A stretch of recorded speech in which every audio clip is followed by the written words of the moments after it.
महाभारत में भक्तगणों आपको कथा सुनाऊंगा। धर्म की प्रधानता बतलाने के लिए एक ब्राह्मण और कुंडधार मेघ की कथा कहूँगा। आप उसको ध्यान में रखना है और भक्ति माँ भगवती चैनल को लाइक एवं सब्सक्राइब जरूर कर दें। कृष्ण भगवान आपका कल्याण करके कथा सुनिए। राजा युधिष्ठिर ने पूछा कि पितामह वेदों ने धर्म अर्थ और काम तीनों ही की प्रशंसा की है, अतः आप मुझे यह बतलाइए कि इनमें किसको प्राप्त करना सबसे अच्छा है। भीष्म जी बोले, राजन, इस विषय में एक प्राचीन इतिहास है। एक बार कुंडधार नाम के मेघ ने प्रश्न होकर अपने एक भक्त पर कृपा की थी। वह प्रसंग मैं तुम्हें सुनाता हूं। किसी समय एक निर्धन ब्राह्मण ने सकाम भाव से धर्म करना चाहा। तब उसने यज्ञानुष्ठान के लिए धन पाने की इच्छा से बड़ा कठोर तप किया। इसी निश्चय से उसने भक्तिपूर्वक देवताओं की बड़ी पूजा की, तो भी उसे धन न मिला।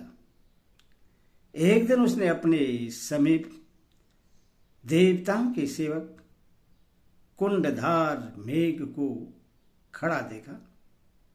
उससे देखते ही ब्राह्मण के मन में उसके प्रति भक्ति भाव उत्पन्न हुआ और वह सोचने लगा, यह देवता मुझे अवश्य बहुत सा धन देगा।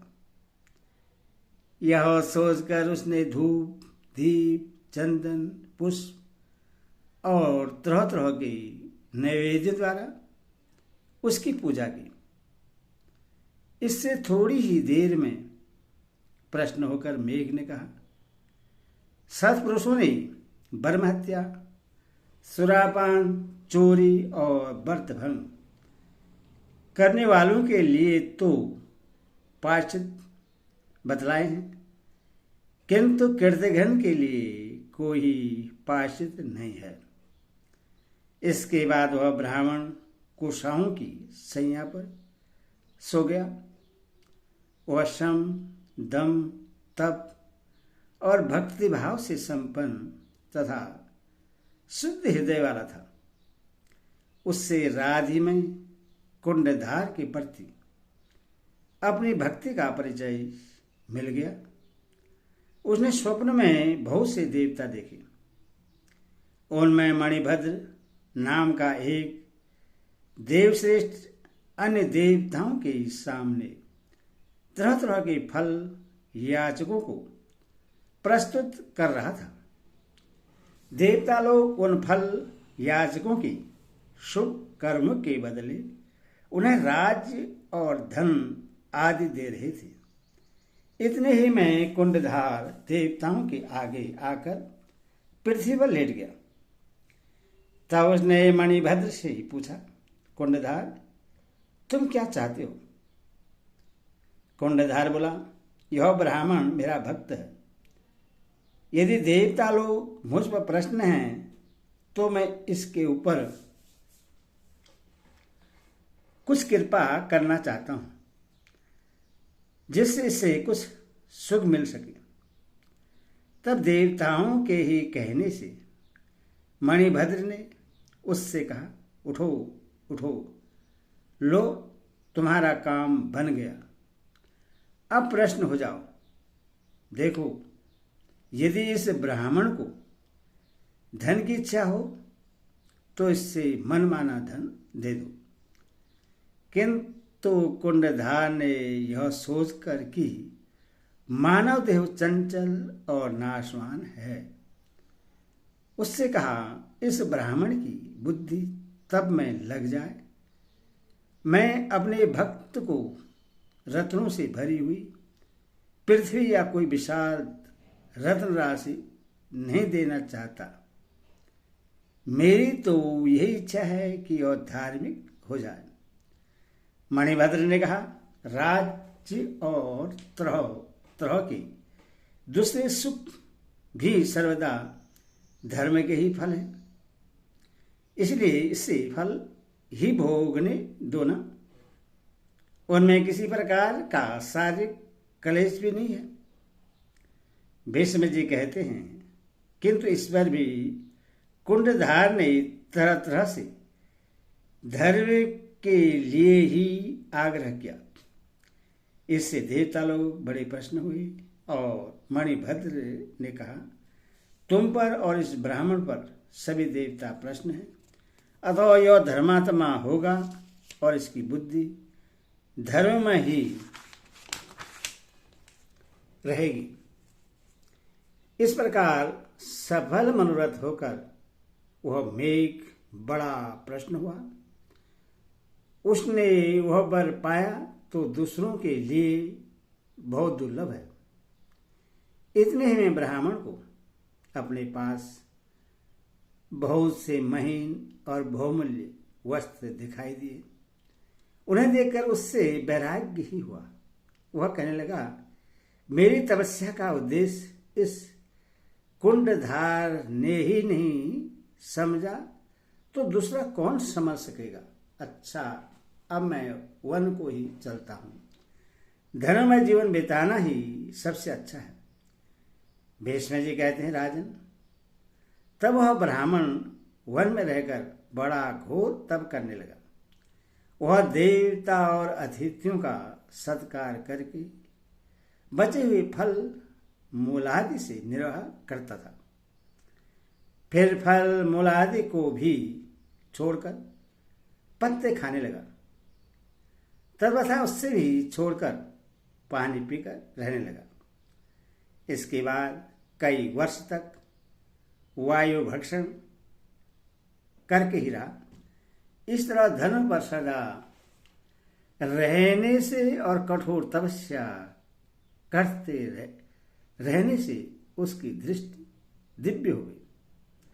उससे ऐसा मालूम होने लगा कि यदि मैं प्रश्न होकर किसी को धन या राज देना चाहूं तो वह अवश्य राजा हो जाएगा।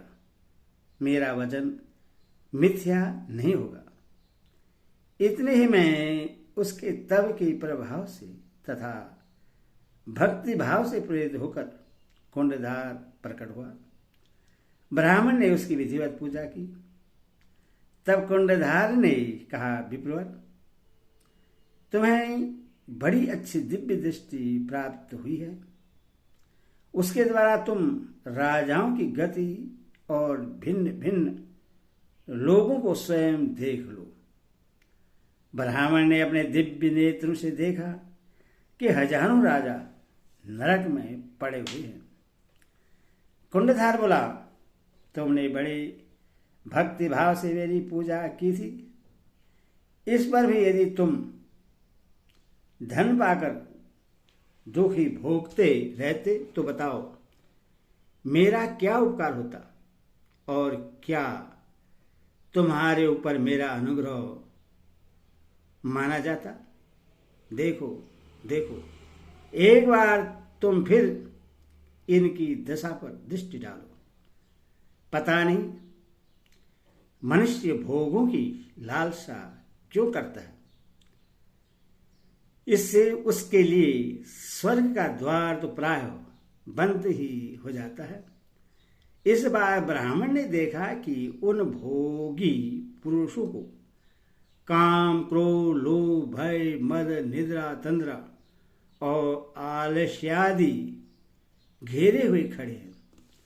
कुंडधार ने कहा, देखो, सब प्राणी इन्हीं दोषों से घिरे हुए हैं, किंतु देवताओं की कृपा से आज तुम तो अपने तप के प्रभाव से दूसरों को भी राज और धन देने में समर्थ हो गए हो।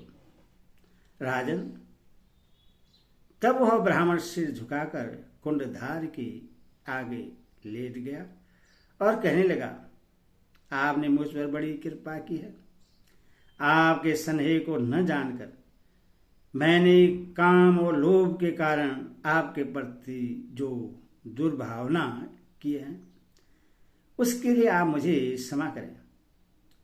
कुंडधार ने मैं तो पहले ही समा कर चुका हूं ऐसा कहकर ब्राह्मण को गले लगाया और फिर वहीं अंतर ध्यान हो गया। इस प्रकार कुंडधार की कृपा से तपस्या द्वारा सिद्धि पाकर वह ब्राह्मण सब लोगों में विचरने लगा।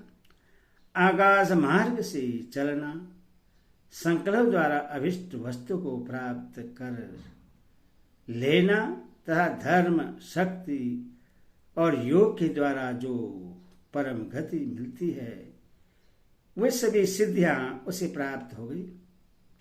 देवता, ब्राह्मण, संतजन, यक्ष, मनुष्य और चारण ये सब भी धार्मिकों का ही आदर करते हैं, धनाढ़ या कामी पुरुषों का नहीं। राजन, देवताओं का तुम्हारे ऊपर बड़ा अनुग्रह है, इसी से तुम्हारी बुद्धि धर्म में लगी हुई है। धन में तो सुख का लेश मात्र ही रहता है, परम सुख तो धर्म में ही है। हरि ओम तत्सत। हरि ओम।